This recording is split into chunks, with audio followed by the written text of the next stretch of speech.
បាទសួស្តីបងប្អូនអ្នកសិក្សាភាសាថៃទាំងអស់គ្នាបាទខ្ញុំបាទហើយយើងមានជាពាក្យថ្មីហើយនឹងការបង្កើតជាប្រយោគខ្លីៗបាទคนอยู่ที่ไหนបាទគេសួរយើងទៀតហើយបាទពាក្យសំណួរคนอยู่ที่ไหนអ្នកនៅឯណាយើងទៅគេសួរយើងអ្នកនៅឯណាបាទឧទាហរណ៍យើងទេនិយាយគ្នាតាមទូរស័ព្ទអីចឹងទៅគេសួរយើងបាទคนอยู่ที่ไหนបាទអ្នកនៅឯណាយើងប្រាប់គេវិញថាឆាន់យូที่ทำงานបាទខ្ញុំនៅកន្លែងធ្វើការបាទយើងឆ្លើយទៅគេវិញបាទ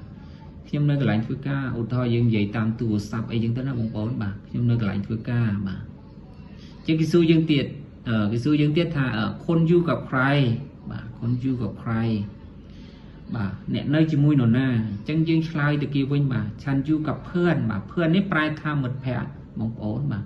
เพื่อนគឺមិត្តភក្តិចឹងខ្ញុំនៅជាមួយមិត្តភក្តិបាទเพื่อนបាទបងប្អូនមើលសិញខ្មែរបាទពាក្យបន្ទាប់មកទៀតបងប្អូនបាទข้าวกินข้าวបាទกินข้าวហូបបាយបាទกินข้าวហូបបាយបាទทานข้าวเนี่ยคุณทานข้าวยังបាទทานข้าวនេះប្រើសម្រាប់ទៅលើអាយុវ័យដែលយើងច្រើនជាងយើងពាក្យឋានមួយម៉ាត់នេះបងប្អូនបាទធ្លាប់រៀនអ្នកដែលធ្លាប់រៀនមិនដឹងហើយបងប្អូនបាទប្រើសម្រាប់ដែលបងប្អូនដែលមានអាយុច្រើនជាងយើងបាទคุณทานข้าวยังបាទ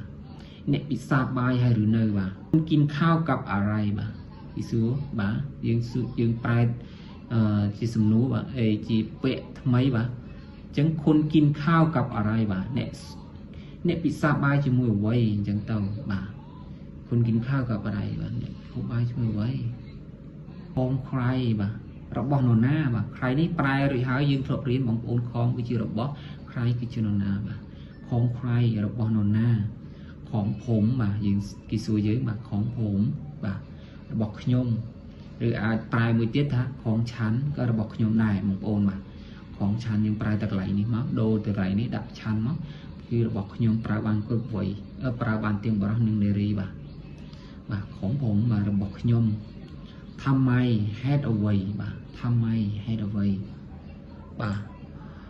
ទពាក្យបងប្អូនមានតែប៉ុណ្្នឹងឯងបងប្អូនបាទអរគុណសម្រាប់បងប្អូនអ្នកដែលសិក្សាភាសាថៃបាទ